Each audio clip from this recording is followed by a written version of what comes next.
السلام علیکم ورحمۃ اللہ تعالی وبرکاتہ۔ الحمد للہ رب العالمین والعاقبۃ للمتقین والصلاة والسلام علی سید الانبیاء والمرسلین وعلی آلہ واصحابہ اجمعین، اما بعد فاعوذ باللہ من الشیطان الرجیم، بسم اللہ الرحمن الرحیم۔ التائبون العابدون الحامدون السائحون الراكعون الساجدون الآمرون بالمعروف والناهون عن المنكر والحافظون لحدود الله وبشر المؤمنين۔ صدق اللہ مولانا العظیم وصدق رسولہ النبی الامین المتین الکریم، ونحن على ذلك لمن الشاہدین والشاکرین والذاکرین والحامدین والحمد للہ رب العالمین۔ آئیے ہم اور آپ سب سے پہلے حضور سرور کائنات، فخر موجودات، باعث تخلیق کائنات، احمد مجتبی محمد مصطفیٰ صلی اللہ علیہ وسلم کی بارگاہ بے کس پناہ میں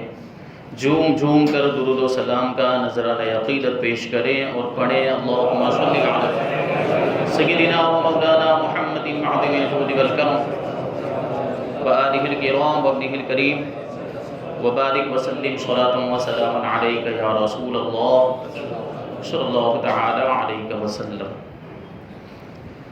عزیزان ملت اسلامیہ، گزشتہ 3 جمعہ سے اس آیت کریمہ پر گفتگو ہو رہی ہے جس میں ایمان والوں کی 9 صفتوں کو بیان کیا گیا۔ آج بھی انشاءاللہ تبارک و تعالی اس پر گفتگو ہوگی اور آج آخری گفتگو ہوگی۔ ایمان والوں کی 8 صفتیں جن کا ذکر اس آیت میں ہے اس کا بیان ہو چکا۔ آج انشاءاللہ تبارک و تعالی 9ویں صفت یعنی والحافظون لحدود اللہ کا تذکرہ کریں گے۔ والحافظون لحدود اللہ کا مطلب ہے اللہ کی حدود کی حفاظت کرنے والے، اللہ کے احکام کی پابندی کرنے والے۔ یہ وہ لوگ ہیں جو شریعت مصطفیٰ پر پورا عمل کرتے ہیں، ہر حکم پر، ہر مسئلے پر عمل کرتے ہیں، اور کسی بھی مسئلے پر کوئی آنچ آ جائے، کسی بھی حکم پر کوئی آنچ آ جائے وہ انہیں گوارا نہیں ہوتا۔ ایک مسئلے کی حفاظت کے لیے، ایک حکم کی حفاظت کے لیے وہ اپنی جان بھی قربان کرنے کے لیے تیار ہو جاتے ہیں۔ والحافظون لحدود اللہ، اللہ کے احکام کی حفاظت کرنے والے۔ اب اللہ کے احکام کی حفاظت کرنے کے 2 طریقے، ایک تو یہ کہ ان احکام پر عمل کرے، اور دوسرا یہ کہ جب ان احکام پر کوئی آنچ آ رہی ہو، جب ان احکام پر، شریعت پر حملے ہو رہے ہوں تو ان کا جواب دے کر ان کی حفاظت کرنا۔ یہ بھی دیکھا گیا تاریخ اسلام کے اندر۔ آپ دیکھیں جب نبی پاک صلی اللہ علیہ وسلم ظاہری طور پر دنیا سے تشریف لے گئے تو شمع نبوت سے براہ راست جن لوگوں نے فائدہ حاصل کیا، روشنی حاصل کی، یعنی صحابہ کرام کی جماعت، انہوں نے کس طریقے سے احکام اسلام کی حفاظت کی، اللہ کی حدود کی حفاظت کی۔ جب نبی پاک صلی اللہ علیہ وسلم ظاہری طور پر دنیا سے تشریف لے گئے، حضرت ابوبکر صدیق رضی اللہ تعالیٰ عنہ ایمان والوں کے خلیفہ مقرر ہوئے، امیر المؤمنین بنے، تو ہوا یہ کہ ایک طرف مسیلمہ کذاب نام کے ایک ملعون شخص نے نبوت کا دعویٰ کر دیا اور اس کو مان کر بہت سے لوگ اسلام سے پھر گئے، اور دوسری طرف کچھ لوگوں نے زکوٰۃ دینے سے انکار کر دیا اور زکوٰۃ کی فرضیت کا انکار کر کے وہ بھی مرتد ہو گئے۔ یہ ارتداد کا فتنہ حضرت ابوبکر صدیق رضی اللہ تعالیٰ عنہ کے دور میں اٹھا، تو حضرت ابوبکر صدیق رضی اللہ تعالیٰ عنہ نے ایک طرف مسیلمہ کذاب سے بھی جہاد کرنے کے لیے لشکر بھیج دیا، اور دوسری طرف جو زکوٰۃ کا انکار کرنے والے تھے، زکوٰۃ دینے سے جو رک گئے تھے اور زکوٰۃ کی فرضیت کا جنہوں نے انکار کر دیا تھا، ان سے بھی جہاد کرنے کی تیاری شروع فرما دی۔ اب یہ جو موقع تھا، آپ دیکھیں کہ حدود اللہ کی، احکام الہی کی کیسے حفاظت کی ہے۔ حضرت ابوبکر صدیق رضی اللہ تعالیٰ عنہ نے حضرت فاروق اعظم رضی اللہ تعالیٰ عنہ کے دور حکومت میں ایک مرتبہ آپ بیٹھے ہوئے تھے کہ حضرت ابوبکر صدیق رضی اللہ تعالیٰ عنہ کا تذکرہ آپ کی مجلس میں ہوا، تو حضرت فاروق اعظم رضی اللہ تعالیٰ عنہ کی آنکھوں سے آنسو جاری ہو گئے، آپ رونے لگ گئے۔ لوگوں نے رونے کی وجہ پوچھی تو حضرت فاروق اعظم رضی اللہ تعالیٰ عنہ نے ارشاد فرمایا کہ میری یہ تمنا ہے کہ کاش میری پوری زندگی کی نیکیاں ابو بکر کی ایک رات اور ایک دن کی نیکیوں کے برابر ہو جائے۔ تو انہوں نے پوچھا وہ ایک رات اور ایک دن کی نیکیاں کون سی نیکیاں؟ تو فاروق اعظم رضی اللہ تعالیٰ عنہ نے ارشاد فرمایا کہ ایک رات وہ رات جو ہجرت کی رات ہے، جب ابو بکر صدیق رضی اللہ تعالیٰ عنہ نے رسول اللہ صلی اللہ علیہ وسلم کے ساتھ وفاداری اور جانثاری کا ایسا ثبوت دیا تھا کہ تقریباً اپنی جان نبی کریم صلی اللہ علیہ وسلم کی حفاظت کرتے ہوئے قربان کر دی تھی۔ جو غار ہیرا کا جو واقعہ ہے جس میں ہجرت کے وقت تشریف لے گئے تھے اور سانپوں کے بلوں کو بند کیا تھا اپنے کپڑے پھاڑ پھاڑ کر، یہ پورا جو واقعہ حضرت ابوبکر صدیق، یہ ایسی سعادت ہے اور ایسا شرف ہے جو صرف ابوبکر صدیق رضی اللہ تعالیٰ عنہ کا حاصل ہے کہ ہجرت کی رات اگر رسول اللہ کے ساتھ کوئی تھا تو ابو بکر تھے۔ تو فاروق اعظم کہتے ہیں کہ کاش کہ میری پوری زندگی کی نیکیاں اس ایک رات کی نیکیوں کے برابر ہو جاتی، اور دوسری جو دن ہے، جو دن کی نیکیوں کے برابر، تو اس کے بارے میں فرمایا وہ دن تھا جب اللہ کے رسول صلی اللہ علیہ وسلم کے وصال کے بعد لوگوں نے زکوٰۃ دینے سے انکار کر دیا تھا، لوگ زکوٰۃ کے انکاری ہو گئے تھے، زکوٰۃ کی فرضیت کا انکار کرنے لگے، تو اس وقت ابو بکر نے کہا کہ میں ان سے جہاد کروں گا، بلکہ یہاں تک کہ اگر کوئی شخص رسول اللہ کے زمانے میں ایک رسی زکوٰۃ کے طور پر دیتا تھا اور وہ دینے سے انکار کرے گا تو میں اس سے بھی جہاد کروں گا، میں اس سے بھی لڑوں گا۔ تو حضرت فاروق اعظم کہتے ہیں میں نے اس وقت عرض کیا تھا امیر المؤمنین ان لوگوں پر آپ سختی مت کیجیے، ان لوگوں پر آپ نرمی کیجیے اور آسانی کا معاملہ فرمائیے، ان سے جہاد کرنے کی کیا ضرورت ہے؟ تو ابو بکر صدیق رضی اللہ تعالیٰ عنہ نے اس وقت فاروق اعظم سے ارشاد فرمایا تھا اجبار فی الجاہلیہ وخوار فی الاسلام انہ قد انقطع الوحی وتم الدین اینقص وانا حی۔ اے عمر تم تو زمانہ جاہلیت میں بڑے بہادر بنتے تھے اور اسلام میں بزدل ہو گئے، اسلام لانے کے بعد تمہاری بہادری کہاں چلی گئی؟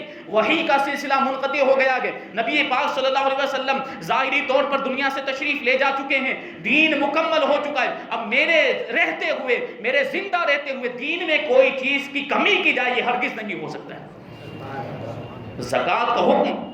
اللہ تبارک و تعالیٰ نے نازل فرمایا، رسول اللہ صلی اللہ علیہ وسلم نے بھی زکوٰۃ ادا کرنے کا حکم دیا ہے۔ اب اگر کوئی زکوٰۃ ادا کرنے سے انکار کرتا ہے تو میں اس سے جہاد کروں گا۔ تو حضرت فاروق اعظم کہتے ہیں کہ اس وقت تو مجھے ایسا لگ رہا تھا کہ یہ زیادہ سختی کا معاملہ فرما رہے ہیں، لیکن بعد میں میری رائے بھی وہی ہو گئی جو ابو بکر کی رائے تھی۔ یہ دیکھیں ہمارے بزرگوں نے، صحابہ کرام نے، اولیاء کرام نے کیسے دین کے احکام کی حفاظت فرمائی، اللہ کے حدود کے احکام کی اس طریقے سے حفاظت فرمائی، یہ شان اور یہ مقام و مرتبہ ہوتا ہے۔ تو پھر یہ صرف صحابہ کرام کے دور میں ہی یہ ایسے اہل حق نہیں تھے، بلکہ بعد کے دور میں بھی ایسے اہل حق علماء کرام اور اللہ کے نیک بندے گزرے ہیں جنہوں نے کلمہ الہی کو بلند کیا ہے ہر دور میں، اور بادشاہوں کی بھی فکر نہیں کی، ان کے دلوں میں بادشاہ کا خوف بھی نہیں آیا، بلکہ اپنے جان کی بھی انہوں نے کوئی فکر نہیں کی، اپنی جان بھی قربان کرنے کے لیے تیار ہو جاتے۔ جب خلافت عباسیہ نئی قائم ہوئی تھی تو جو عباسی خلفاء تھے، جو اس زمانے کے جو بادشاہ تھے، انہوں نے یہ کیا کہ بنو امیہ جو ان سے پہلے بادشاہ ہوا کرتے تھے، تو بنو امیہ کے خاندان کے افراد کو پکڑ کے انہوں نے مارنا اور قتل کرنا شروع کر دیا تاکہ وہ نیست و نابود ہو جائیں اور ملک سے ان کا اثر بالکل ختم ہو جائے۔ یہ کوششیں جو تھی بڑے زور و شور کے ساتھ جاری و ساری تھی۔ تو ملک شام کا حاکم یہ خلیفہ عباسی صفوہ کا چچا تھا، یہ جب ملک شام پہنچا تو یہاں پر بھی اس نے قتل عام کرنا شروع کر دیا، بنو امیہ کے خاندان کے افراد کو عام طور پر اس نے قتل کر دیا۔ اب کیا ہوا؟ اس کے بعد اس نے دربار منعقد کیا اور سپاہیوں کی قطاریں، ہتھیار بند سپاہی، ان کی قطاریں دربار کے اندر لگا دی، بڑا خوف زدہ ماحول، ہتھیار لے کر سپاہی کھڑے ہوئے، اور ان سپاہیوں کے درمیان وہ جو ملک شام کا حاکم اور گورنر تھا وہ تخت لگا کر بیٹھ گیا۔ اب اس نے کیا کہا کہ ملک شام کے جو مذہبی پیشوا حضرت امام اوزاعی رضی اللہ تعالیٰ عنہ، ان کو اس نے دربار میں بلایا کہ امام اوزاعی کو میرے سامنے بلا کر لاؤ۔ اب ہوا یہ کہ امام اوزاعی کو بلایا گیا، امام اوزاعی گھوڑے پر سوار ہو کر آئے۔ جب گورنر ہاؤس کے قریب پہنچے تو آپ کو گھوڑے سے نیچے اتار دیا گیا اور دو سپاہیوں نے آپ کے دونوں بازو کو پکڑ کے، وہ امیر جو تھا اس وقت کا حاکم گورنر، اس کے تخت کے اتنے قریب لا کر کھڑا کر دیا کہ امیر آپ سے گفتگو کر سکے، آپ سے کلام کر سکے۔ تو امیر نے آپ کو دیکھنے کے بعد کہا کہ کیوں تم ہی عبد الرحمن ہو؟ کیا تمہارا نام عبد الرحمن؟ امام اوزاعی کا نام عبد الرحمن تھا، عبد الرحمن اوزاعی۔ تو امام اوزاعی نے کہا کہ جی ہاں میرا نام عبد الرحمن۔ پھر وہ امیر کہنے لگا کہ یہ جو میں نے قتل عام کیا ہے، یہ جو میں نے خون ریزی کی ہے، بنو امیہ کو میں نے قتل کیا، اس کے بارے میں تمہارا کیا فتویٰ ہے؟ بہت بڑے عالم دین، بہت بڑے محدث، بہت بڑے فقیہ ہیں امام اوزاعی، ان سے وہ فتویٰ پوچھتا ہے ملک شام کا گورنر کہ میں نے جو یہ قتل عام کیا ہے، یہ خون ریزی کی ہے، اس کے بارے میں آپ کا کیا فتویٰ ہے؟ تو امام اوزاعی کی بے باکی دیکھیں، حق گوئی دیکھیں، آپ ارشاد فرماتے ہیں کہ چونکہ تمہارا اور بنو امیہ کا، بنو عباس اور بنو امیہ کا آپس میں عہد اور ایگریمنٹ تھا، تو تم کو اس عہد کی اور ایگریمنٹ کی رعایت کرنی چاہیے تھی۔ یہ کہا، اتنا کہنا تھا، حضرت امام اوزاعی فرماتے ہیں کہ جو امیر تھا اس کے تیور دیش میں بکھر گئے اور بہت جو غصے میں آگ بگولا ہو گیا، جوش خون سے اس کی گردن کی رگیں ابھر گئی۔ تو حضرت امام اوزاعی کہتے ہیں کہ اس وقت میرے دل میں خیال آیا کہ یہ میں نے کیا کر دیا، بے بسی کی ایک کیفیت میرے دل پر طاری ہو گئی، مجھے موت کا خوف ہونے لگا، مجھے یہ محسوس ہونے لگا کہ اب میں زندہ نہیں رہوں گا، امیر مجھے مار ڈالے گا۔ لیکن فوراً اسی وقت میرے ذہن میں یہ خیال آیا کہ اے عبد الرحمن، ایک دن وہ آنے والا ہے کہ اس سے بڑے بادشاہ کی بارگاہ میں حاضر ہونا، پروردگار کی بارگاہ میں حاضر ہونا ہے۔ تو فوراً میری جو بے چینی تھی، میرا خوف اور میرا جو ڈر تھا، وہ سب ڈر اور خوف دور ہو گیا۔ پھر بے جھجک صاف صاف میں نے امیر سے کہہ دیا کہ تم نے جو یہ قتل کیا ہے یہ حرام کیا ہے، تمہارے لیے جائز نہیں تھا بنو امیہ کا اس طریقے سے قتل عام کرنا۔ اب وہ اور زیادہ غصے میں آگ بگولا ہو گیا، اور زیادہ غصے میں آ کے وہ کہنے لگا کہ تم نے یہ کیسے کہہ دیا، آپ نے یہ فتویٰ کیسے دیا؟ تو حضرت امام اوزاعی رضی اللہ تعالیٰ عنہ دیکھیں، بے باکی دیکھیں، بالکل کوئی خوف نہیں کر رہے ہیں۔ وقت کا بادشاہ اور ایسا ظالم بادشاہ ہے کہ بنو امیہ کا قتل عام کر چکا ہے، اس کے باوجود اس کے سامنے بالکل بے جھجک ارشاد فرماتے ہیں کہ رسول اللہ صلی اللہ علیہ وسلم نے ارشاد فرمایا کہ کسی مسلمان کو قتل کرنا جائز نہیں ہے سوائے تین حالتوں کے۔ تین حالتوں میں سے اگر کوئی حالت پیش آ جائے تو قتل کرنا جائز ہوتا ہے، ورنہ کسی مسلمان کو قتل کرنا جائز نہیں ہوتا۔ ایک یہ کہ مسلمان زنا کرے شادی شدہ ہونے کی حالت میں تو اسے قتل کرنے کا حکم ہے۔ دوسرے یہ کہ وہ کسی کو ناحق قتل کر دے تو قصاص میں اس کو قتل کرنا جائز ہے، یا یہ کہ وہ مرتد ہو جائے، اسلام سے پھر جائے تو اس کو قتل کرنا جائز ہوتا ہے۔ یہی تین حالتیں ہیں، تین صورتیں ہیں، انہی تین صورتوں کے اندر کسی مسلمان کا قتل جائز ہوتا ہے، اور ان تین صورتوں کے علاوہ، ان تین حالتوں کے علاوہ مسلمان کو قتل کرنا جائز نہیں۔ اس نے سنا تو پھر وہ کہنے لگا امیر کہ کیا ہماری جو حکومت ہے یہ دینی اور مذہبی حکومت نہیں؟ تو حضرت امام اوزاعی نے پھر بے باکی کا ثبوت دیتے ہوئے ارشاد فرمایا نہیں، تمہاری حکومت دینی حکومت نہیں۔ تو پھر وہ کہنے لگا کہ کیا نبی پاک صلی اللہ علیہ وسلم نے حضرت علی رضی اللہ تعالیٰ عنہ کے لیے وصیت نہیں فرمائی تھی؟ تو امام اوزاعی نے کہا نہیں، نبی پاک صلی اللہ علیہ وسلم نے حضرت علی کے لیے وصیت نہیں فرمائی تھی۔ اگر ایسا ہوتا تو جنگ صفین کے موقع پر حضرت علی رضی اللہ تعالیٰ عنہ کبھی بھی حکم اور فیصل بنانے کو منظور ہی نہ فرماتے۔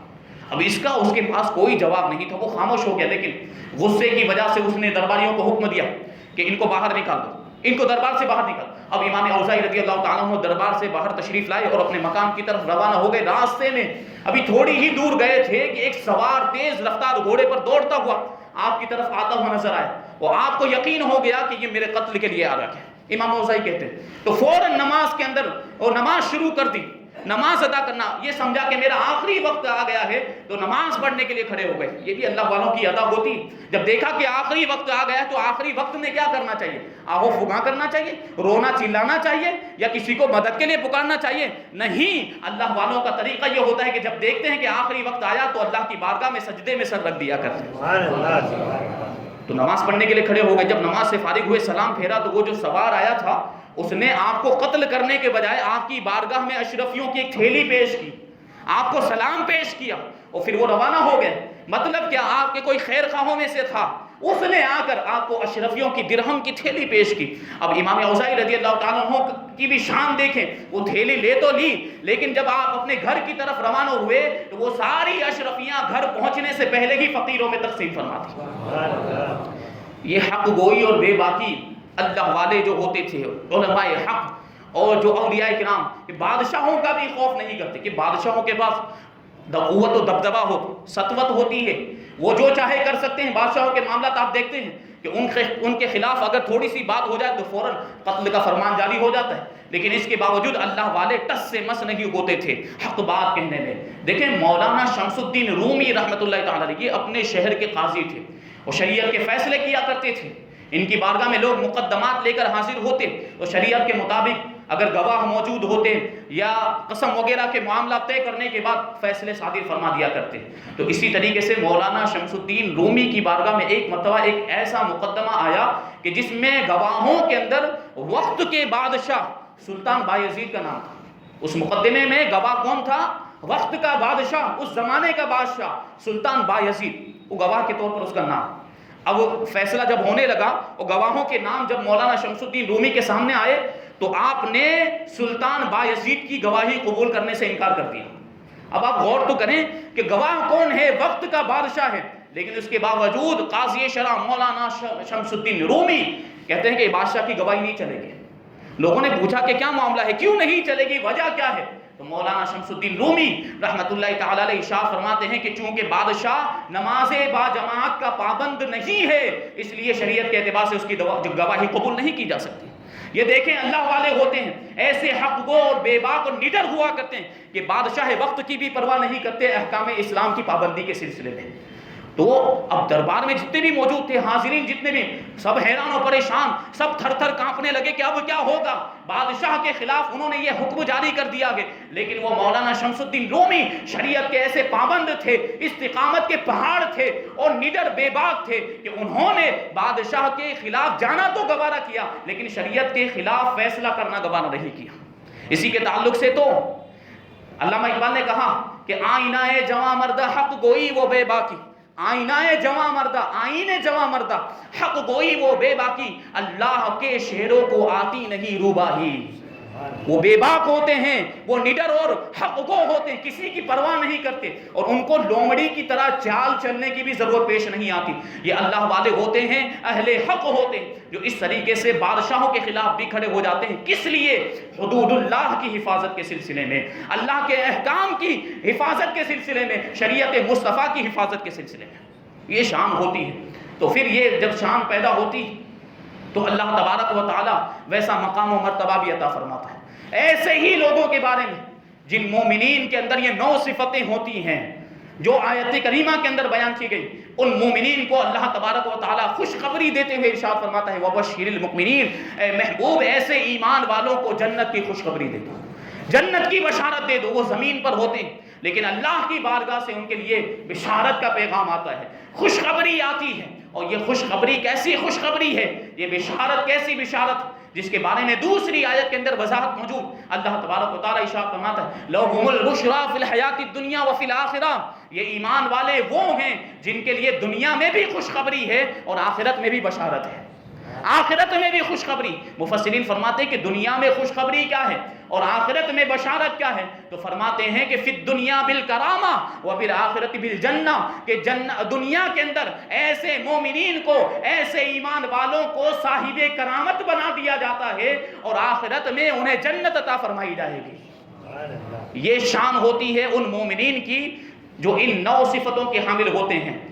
اور اللہ تبارک و تعالیٰ ایسی عزت انہیں عطا فرماتا ہے، دنیا میں بھی عزت عطا فرماتا ہے اور آخرت میں تو عزت ان کا مقدر ہی ہے۔ وَلِلَّهِ الْعِزَّةُ وَلِرَسُولِهِ وَلِلْمُؤْمِنِينَ، عزت تو صرف اللہ کے لیے ہے، عزت تو صرف رسول اللہ کے لیے ہے، اور عزت تو ایمان والوں کے لیے ہے۔ حقیقی عزت آخرت کی عزت، دنیا کی عزت یہ 4 دن کی عزت ہے۔ جب تک ہم دنیا میں ہیں دنیا والے ہماری عزت کر لیں گے اور دنیا والے مطلبی ہوتے ہیں، ہمارے مال و دولت کی وجہ سے کریں گے، اپنے فائدے کے لیے کریں گے، لیکن حقیقت میں جو عزت ہے وہ آخرت کی عزت ہے۔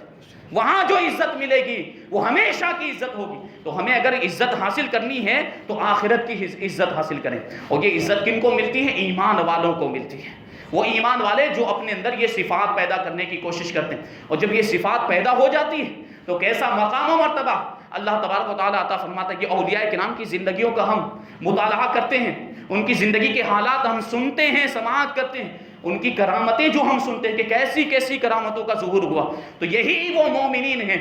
اولیاء کرام یہی ہیں جو ان 9 صفات کے حامل ہوا کرتے ہیں، جو ان 9 صفتوں پر پورے طور پر عمل کرتے ہیں، تب جا کے اللہ تبارک و تعالیٰ انہیں صاحب کرامت بناتا ہے۔ کیسی کیسی کرامتیں ہیں، کتنی کرامتیں بیان کی جائیں اولیاء کرام کی۔ دیکھیں صحابہ کرام کے دور میں حضرت سعد بن ابی وقاص رضی اللہ تعالیٰ عنہ کے زمانے میں جہاد فارس کے سلسلے میں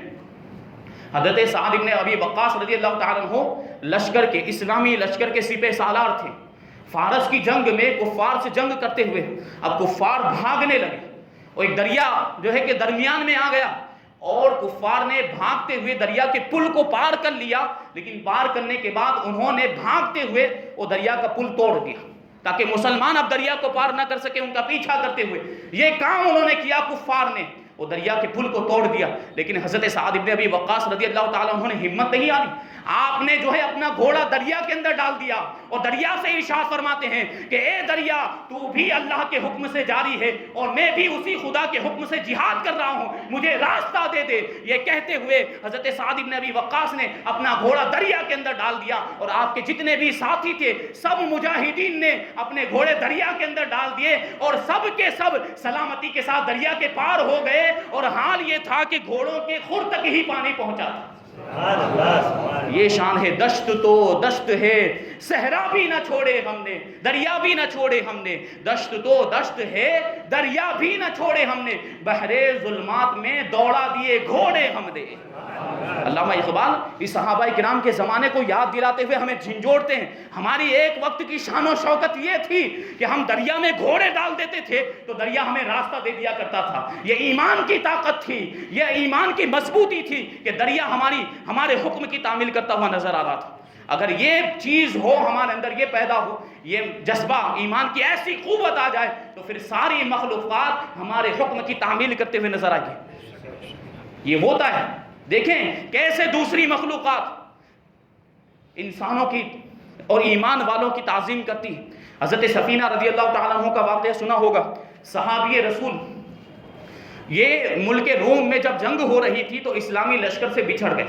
راستہ بھٹک گئے، جنگل کے اندر ادھر ادھر دوڑ رہے تھے۔ حضرت سفینہ رضی اللہ تعالیٰ صحابی رسول اب بھاگتے بھاگتے جنگل کے اندر جا رہے تھے کہ اچانک سامنے سے ایک شیر آ گیا،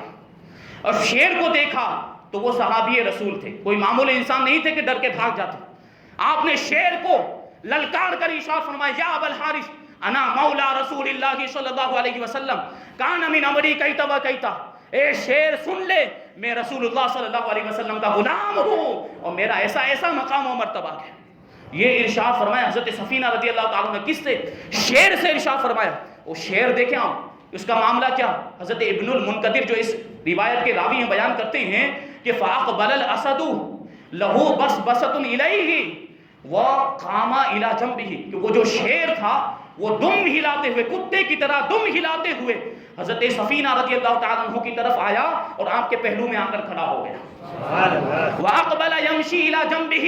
حَتَّى بَلَغَ الْجَيْشِ، اور پھر اسی طریقے سے آپ کے پہلو میں چلتا رہا یہاں تک کہ حضرت سفینہ رضی اللہ تعالیٰ عنہ لشکر اسلام تک پہنچ گئے۔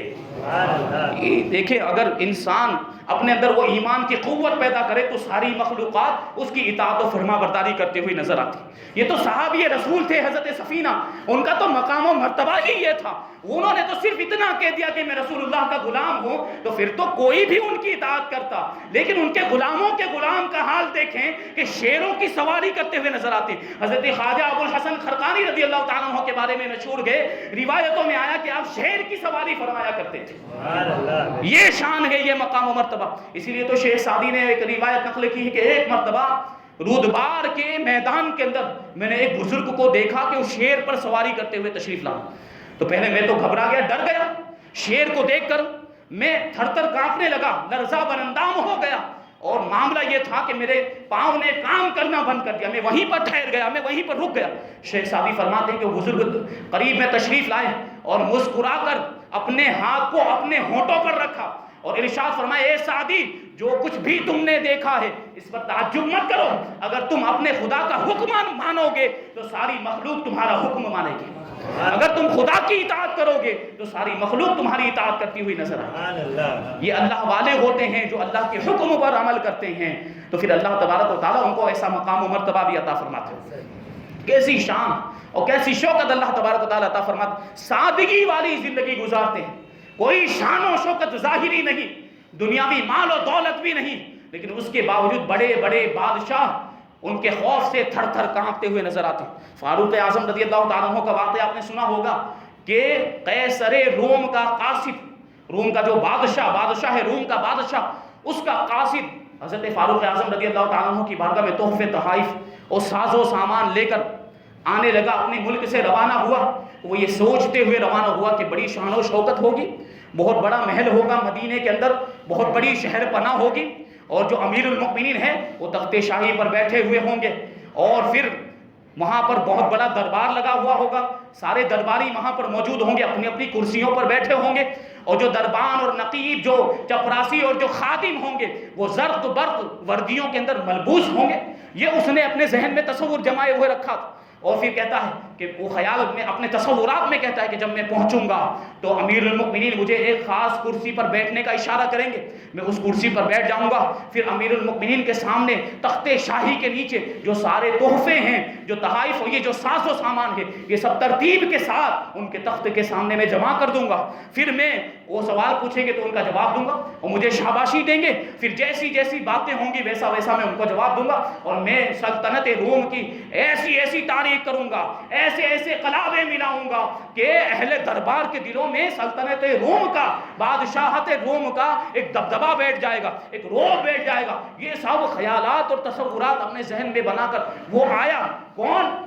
بادشاہ روم کا قاصد مدینہ منورہ پہنچا تو کیا دیکھتا ہے کہ مدینہ منورہ شہر کا معاملہ یہ ہے کہ یہاں کوئی شہر پناہ بھی نہیں، جو دیوار شہر کی حفاظت کے لیے بنائی جاتی ہے ایسی کوئی فصیل اور ایسی کوئی دیوار ہی نہیں۔ تو پہلے تو یہیں سے اس کا تعجب شروع ہو گیا۔ اب جب شہر کے اندر پہنچا تو کیا دیکھتا ہے کہ شہر کچے کچے مکانوں سے ایک گنجان بستی کی شکل میں مدینہ منورہ، کوئی بہت بلند و بالا عمارتیں نہیں ہیں، بہت بڑی بلڈنگیں نہیں ہیں۔ جب اس نے دیکھا تو اور تعجب میں اضافہ ہوا۔ اب وہ تلاش کر رہا ہے، اب وہ ڈھونڈ رہا ہے کہ بادشاہ کا محل کہاں ہے، امیر المؤمنین کا گورنر ہاؤس کہاں ہے، ان کا کوئی قلعہ بھی تو ہونا چاہیے، اتنی بڑی حکومت ہے، اتنی بڑی اسلامی حکومت ہے تو ان کا کوئی قلعہ ہوگا، ان کا کوئی محل ہوگا، شاہی قلعہ ہوگا۔ یہ وہ سوچ رہا تھا تو اس نے دیکھا تو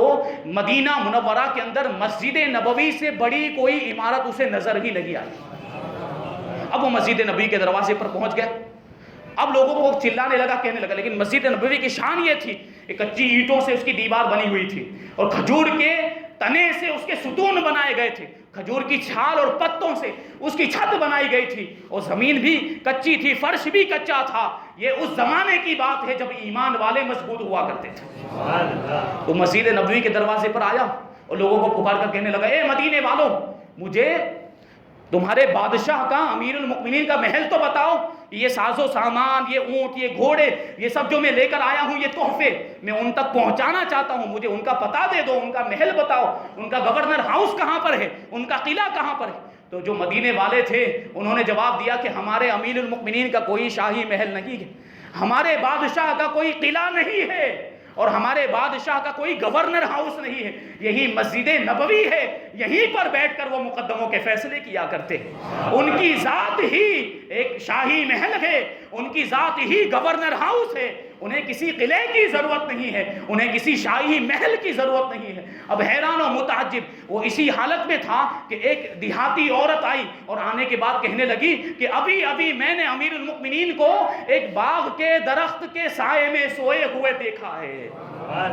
اب وہ جو سفیر آیا تھا، جو قاصد بادشاہ روم کا آیا، وہ اس باغ کی طرف روانہ ہو گیا، اور جب باغ میں داخل ہوا تو کیا دیکھتا ہے کہ امیر المؤمنین جن کی ہیبت سے قیصر و کسریٰ کہاں جایا کرتے تھے، ان کا معاملہ یہ ہے کہ بغیر کسی بچھونے کے زمین پر ہاتھ کا تکیہ بنائے ہوئے درخت کے سائے میں لیٹے ہوئے ہیں، قیلولہ فرما رہے ہیں۔ اور جب وہ قریب پہنچا تو اس کا دل دہل گیا، وہ کانپنے لگ گیا خوف کی وجہ سے۔ اب وہ خود ہی سوچتا ہے کہ میں نے بڑے بڑے بادشاہوں کی بارگاہ میں حاضری دی، میں نے بڑے بڑے سلاطین سے ملاقاتیں کی، لیکن خوف کی یہ کیفیت پیدا نہیں ہوئی، ڈر کا یہ معاملہ نہیں تھا. یہ معمولی سے بظاہر معمولی سے انسان ہے کہ کوئی شان و شوکت نہیں ہے, کوئی شاہی محل نہیں ہے, کوئی درباری نہیں, اس کے باوجود ان کی ہیبت کا عالم یہ ہے کہ میرا دل دہل رہا ہے, میں کانپ رہا ہوں, لرزہ بندندام ہوں. پھر وہ خود ہی اس فیصلے پر پہنچ گیا کہ یہ جو شان و شوکت ہے, یہ جو ان کی ہیبت ہے, یہ خود ان کی ہیبت نہیں ہے, یہ تجلی حق کی ہیبت ہے.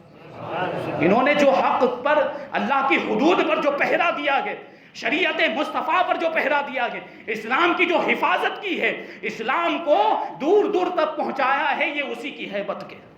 یہ شان ہوتی ہے, یہ مقام و مرتبہ ہوتا ہے اللہ والوں کا. جب وہ اپنے دلوں کے اندر وہ صفات پیدا کرتے ہیں تو پھر اللہ تبارک و تعالیٰ لوگوں کے دلوں میں ان کا خوف پیدا کر دیا کرتا ہے. جب ہم اپنے دل میں اللہ کا خوف پیدا کریں گے تو پھر کوئی بھی ہمیں نگاہیں نہیں دکھا سکتا, آنکھیں نہیں دکھا سکتا. اگر ہم متقی اور پرہیزگار بن جائیں, اگر ہم اسلام پر عمل کرنے لگ جائیں تو پھر کوئی بھی ہمارا بال بھی بیکا نہیں کر سکتا ہے. ضرورت اس بات کی ہے کہ ہم اسلام کی طرف توجہ دیں, اسلام کی طرف رغبت کریں, اسلام پر عمل کریں, شریعت پر عمل کریں. ہم مسلمان ہیں, اگر ہم شریعت پر عمل نہیں کریں گے, اگر ہم اسلام پر عمل نہیں کریں گے تو کیا کوئی غیر مسلم عمل کرے گا؟ ہم ہی تو مکلف ہیں شریعت پر عمل کرنے کے. جو مسلمان ہیں انہی کا تو اسلام ہے, تو مسلمان ہی کو تو عمل کرنا چاہیے. لیکن معاملات یہ ہیں کہ ہم ہی اسلام سے دور ہوتے ہوئے نظر آ رہے ہیں. اللہ تبارک و تعالی ہم سب کو شریعت مصطفیٰ پر, احکام اسلام پر عمل کرنے کی توفیق عطا فرمائے, گناہوں سے بچنے اور نیکیاں کرنے کی توفیق عطا فرمائے, اور اسلام کے لیے اپنا سب کچھ قربان کرنے کی توفیق عطا فرمائے.